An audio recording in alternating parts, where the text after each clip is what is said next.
Halo Sobat Manhwa, di video kali ini kita akan membahas manhwa berjudul Fight Hard, bergenre action, shounen, dan school life. Seorang anggota polisi bernama Kosung ia sedang menyamar menjadi seorang murid di salah satu sekolah menengah. Hari ini adalah hari pertamanya ia datang ke sekolah, ia diantar oleh atasannya di kepolisian dan memperingatinya untuk tidak memukuli siswa sembarangan. Atasannya bilang kalau Kosung harus menyelesaikan misinya di sekolah ini sebelum 1 bulan dan juga meminta Kosung untuk melaporkan jika ia mengalami kesulitan. Namun Kosung malah bilang kalau ia mau berhenti dari kepolisian karena ia harus fokus dengan misi ini. Mendengar itu atasannya kesal dan mengatakan berhentilah selalu bercanda, namun Kosung bilang kalau ia tidak sedang bercanda. Ia pun memberikan kartu kepolisiannya dan mengatakan ia takut jika sekolah ini lebih parah dari dugaannya, jadi lebih baik ia menyerahkan kartu identitasnya jika ada hal tak terduga yang terjadi kepada dirinya. Mendengar itu atasannya semakin kesal dan mengatakan kalau Kosung tak boleh berhenti seenaknya, namun Kosung tak mendengarkan dan langsung keluar dari mobil. Kosung mengatakan kalau ia tak mau menyusahkan atasannya, ia harus bergerak sendiri tanpa sepengetahuan siapapun karena di kepolisian sudah tak ada yang dapat dipercaya. Selama ini kejahatan dari sekolah ini selalu ditutupi dari pihak atas sehingga mereka selalu kehilangan bukti dan tak bisa menangkap sang pelaku kejahatan di sekolah ini. Atasannya bilang baiklah aku mengerti maksudmu tapi kau harus terus membawa kartu pengenalmu karena siapa tahu suatu hari nanti kau akan membutuhkannya. Namun Kosung tak mendengarkannya dan langsung pergi. Melihat itu atasannya berteriak dan sekali lagi memperingati Kosung agar tidak memukuli murid yang lainnya agar tidak dikeluarkan dari sekolah. Diketahui kalau sekolah ini bernama SMA Myeongseong, ada rumor mengatakan bahwa sekolah ini adalah tempat pelatihan calon para petarung. Ketika sampai di kelas Kosung mulai memperkenalkan dirinya, terlihat para siswa mulai memperhatikan Kosung dengan tatapan sangat menyeramkan. Awalnya Kosung langsung ingin membuat keributan dengan memanggil mereka semua anak anjing, namun ia teringat dengan perkataan atasannya untuk tidak membuat keributan, sehingga Kosung akhirnya mengatakan kalau ia senang berkenalan dengan mereka semua. Ketika sedang duduk Kosung bergumam kalau ada rumor mengatakan sekolah ini menerima murid senakal apapun, mereka tidak akan pernah dikeluarkan dan menerima hukuman apapun atas perbuatan mereka. Namun di balik rumor itu ada sebuah fakta tersembunyi yang diketahui oleh Kosung yang membuatnya masuk ke sekolah ini. Katanya mantan kepala sekolah ini bernama Lim Jae-yong namun sekarang sudah menjadi anggota Dewan Kota Macheon. Sedari dulu Lim Jae-yong dikenal juga sebagai perwakilan kelompok perdagangan pasar Macheon. Namun yang jadi masalahnya kelompok ini bukanlah kelompok biasa karena di dalamnya berisikan para gangster. Ada rumor mengatakan kalau kelompok ini memanfaatkan para siswa dari SMA Myeongseong untuk melakukan tindak kejahatan berat. Kabarnya mereka merekrut anak-anak remaja untuk bergabung dengan mereka untuk berbuat kejahatan dan kebanyakan dari para remaja itu berasal dari SMA Myeongseong, sehingga itulah alasan Kosung berada di sekolah ini untuk menyelidiki semuanya termasuk rumor yang beredar itu. Tak lama kemudian seorang pria menghampiri Kosung dan menanyakan apakah ia jago berkelahi. Kosung bergumam apakah ini sudah dimulai dasar preman, apakah sebaiknya langsung kuhajar saja preman ini. Namun lagi-lagi ia teringat dengan perkataan atasannya sehingga Kosung bersikap baik dan mengatakan kalau ia tak jago berkelahi, ia hanya ingin hidup dengan nyaman. Mendengar itu pria tersebut mengatakan syukurlah kalau begitu dan memperkenalkan dirinya yang bernama Lee Ji-ho. Kosung pun tanpa kebingungan karena ini hanyalah salam kenal biasa tak seperti dengan dugaannya yang akan langsung terjadi perkelahian. Siswa lain kemudian kembali datang dan menawarkan Kosung untuk ikut bersamanya berkeliling sekolah agar Kosung bisa cepat beradaptasi dengan sekolah ini. Namun Ji-ho menghentikan pria itu dan mengatakan kalau dialah yang akan menemani Kosung berkeliling. Kosung kembali kebingungan karena perlakuan mereka semua terlihat sangat baik, tak sesuai dengan rumor yang beredar kalau sekolah ini hanya berisikan para preman. Sambil berjalan Kosung mengatakan kalau Ji-ho tak perlu repot menemaninya berkeliling sekolah karena ia bisa melakukannya sendiri. Namun Ji-ho mengatakan kalau ini sudah menjadi tradisi sekolah mereka untuk menyambut anak baru dan memandu mereka melihat sekeliling sekolah. Ji-ho mengatakan kalau sebaiknya mereka pergi ke kantin dulu untuk membeli kartu pengenal milik Kosung. Melihat penampilan Ji-ho yang memakai anting, Kosung bergumam kalau jelas-jelas orang ini adalah preman, namun mengapa dia terlihat sangat baik. Kosung bertanya-tanya apakah mungkin anak zaman sekarang memang modelnya seperti ini. Ketika melihat di sekitarnya Kosung merasa kalau sekolah ini baik-baik saja, sekolahnya bersih dan juga gedung-gedung yang dibangun juga sangat bagus. Kosung bergumam sebaiknya ia tak boleh langsung percaya karena pasti ini dibangun menggunakan uang panas. Ketika Kosung akan melewati tangga yang ada di tengah sekolah, Jiho langsung menghentikannya dan mengatakan sebaiknya mereka lewat tempat lain saja. Mereka kemudian mengambil jalan memutar menuju kantin. Ketika mendekati kantin, Kosung bergumam, bukankah lebih cepat sampai ke sini jika mereka melewati tangga yang ada di tengah tadi? Kosung mulai berpikiran yang aneh-aneh kalau sepertinya ia akan dibawa ke tempat sepi abis itu disergap. Tak lama kemudian mereka akhirnya sampai di kantin sesuai yang dikatakan Jiho sebelumnya. Jiho mengatakan sebaiknya Kosung menunggu saja dengan santai karena dia yang akan membelikannya. Mendengar itu lagi-lagi Kosung dibuat kebingungan, ada apa dengan orang-orang di sekolah ini, bukankah mereka terlihat sangat baik berbeda dengan yang dirumorkan. Karena penasaran Kosung kemudian menanyakan kepada Jiho apakah di sekolah ini tak ada siswa berandalan. Tepat saat Kosung mengatakan itu, dari belakang seseorang langsung menghajar murid baru. Pria itu berteriak dan mengatakan kalau dia adalah murid nomor 1 di sekolah ini bernama Sokwo. Ia baru saja memukul murid baru itu karena murid itu bertanya tentang kartu pengenal. Melihat itu Jiho meludah dan mengatakan karena alasan inilah ia harus memandu anak baru sebelum ia dimangsa. Sokwo kemudian menghampiri Jiho dan mengatakan, apakah kau sudah gila, mengapa kau meludah di hadapanku? Kosung mencoba menghentikan mereka dan mengatakan kalau kita semua adalah teman, namun seketika itu juga Sokwo langsung memukul Kosung yang membuatnya terlempar. Kosung bergumam, dasar bocah busuk, hampir saja aku menghajar pria ini, hampir saja aku kehilangan kesabaran. Jiho kemudian tersenyum melihat kelakuan Sokwo. Sokwo mengatakan, apa yang sedang kau tertawakan, sambil memukul wajah Jiho. Namun Sokwo dibuat terkejut karena Jiho tidak tumbang dan terlihat baik-baik saja. Jiho mengatakan, dasar sampah, hanya karena kau menangkap beberapa serangga saja kau sudah berani berkoar. Jiho kemudian mengatakan kepada Kosung kalau anak-anak di sekolah ini terlihat baik karena mereka semua diatur dengan sistem ranking.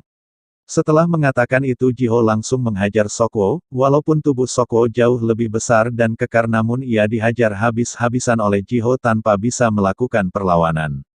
Setelah Sokwo pingsan, Jiho mengatakan, aku tak peduli kau itu seorang jagoan atau bahkan seorang ketua geng. Sambil melayangkan pukulan, Jiho mengatakan, namun di sekolah ini kau bukanlah apa-apa.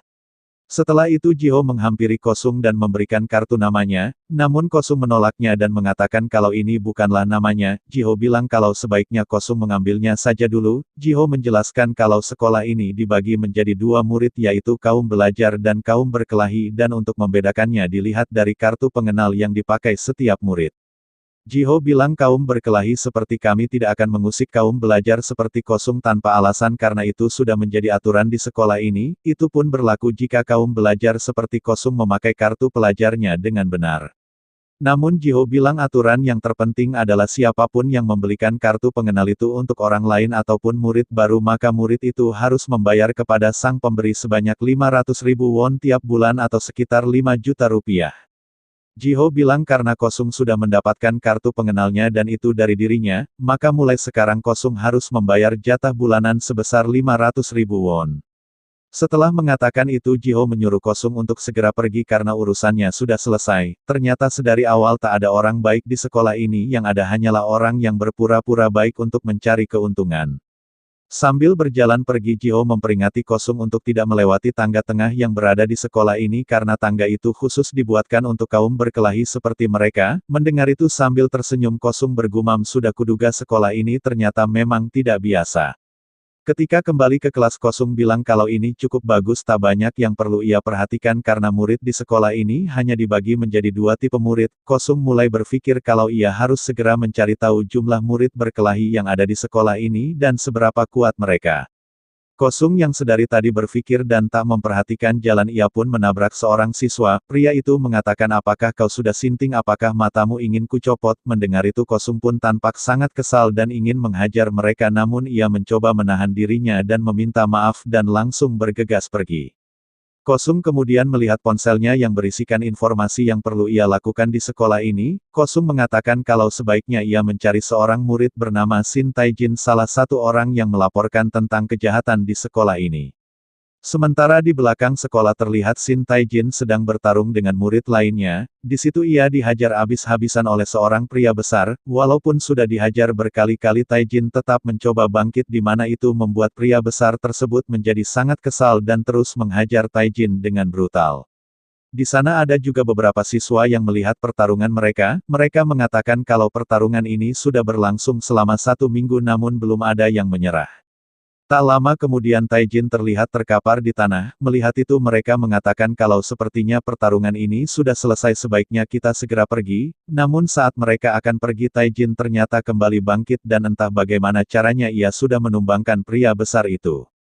Melihat itu pemimpin mereka menjadi penasaran dan mulai menyukai Taijin. Sementara kosong saat ini ia sedang mencari-cari keberadaan Taijin dan menanyakan kepada setiap murid yang ditemuinya, namun semua murid menghindarinya dan mengatakan kalau mereka tak bergaul dengan pecundang itu. Kosong kemudian mengatakan bukankah kita semua sama memiliki kartu pengenal. Mendengar itu mereka menjadi kesal dan mengatakan apakah otakmu sudah rusak, bukan berarti jika memiliki kartu pengenal maka kedudukan kita akan sama. Dengan perasaan kesal Gosung meminta maaf dan mengatakan kalau ia hanyalah murid baru yang tak tahu apa-apa. Kosung kemudian mengatakan kalau ia nanti akan mentraktir mereka makan di kantin jika mereka mau memberitahu keberadaan Taijin. Mendengar itu mereka akhirnya memberitahu Kosung kalau Taijin ada di gedung belakang sekolah. Setelah kepergian Kosung mereka sangat senang dan mengatakan kalau sepertinya orang-orang mulai takut kepada mereka. Di belakang sekolah bos geng kita sebut saja Geto menghampiri Taijin dan mengatakan mengapa selama ini Taijin bergabung dengan kaum belajar padahal kekuatannya cukup kuat untuk bertarung. Taijin menjawabnya bagaimana mungkin aku bergabung dengan sampah seperti kalian. Mendengar itu Geto mengatakan sepertinya kau sedang mencoba untuk melucu, saat ini kau hanya bisa mengalahkan kaum berkelahi yang berada di level 1 jadi berhentilah menjadi sok jago. Namun Taijin malah mengatakan berhentilah ngebacot dan bertarunglah denganku. Geto bilang sepertinya rumor itu benar, kau adalah seorang zombie walaupun kau sudah babak belur begini namun kau masih ingin bertarung. Geto kemudian berbalik pergi dan mengatakan kepada Taijin kau belum bisa mengalahkanku, kau harus mengalahkan orang yang berada di level 2 sebelum menantangku untuk bertarung. Kroconya kemudian menanyakan mengapa bosnya melepaskannya. Geto bilang aku sangat menyukai gaya Taijin dan aku sangat menantikan sejauh mana dia bisa pergi. Geto juga memperingati para kroconya untuk tidak mengganggunya. Di waktu yang bersamaan Kosung akhirnya datang dan menanyakan apakah mereka melihat keberadaan Taijin. Geto memberitahunya kalau Taijin ada di belakang. Melihat Kosung yang bisa lepas dengan mudahnya para kroconya menjadi panas dan mengatakan damai sekali hari ini, beruntung sekali pria itu. Ketika Kosung bertemu dengan Taijin ia pun langsung memperkenalkan dirinya namun belum juga selesai Taijin langsung menyerangnya. Kosung pun bingung dengan apa yang terjadi, ia hanya mencoba bertahan dan menghindari serangan Taijin karena ia tak boleh sampai berkelahi.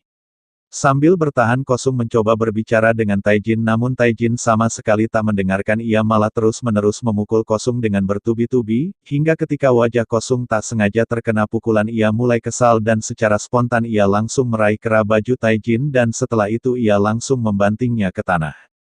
Di kantor polisi sambil memandangi kartu identitas Kosung, atasannya mengatakan apakah aku sebaiknya tidak membantu anak nakal itu, aku sudah sangat mencemaskannya namun ia sangat sulit untuk diatur, dan terlihat di atas salah satu meja foto Kosung berada di sana dengan memakai baju seorang atlet serta sebuah medali emas di tangannya, yang sepertinya Kosung adalah seorang polisi mantan atlet petarung juara dunia.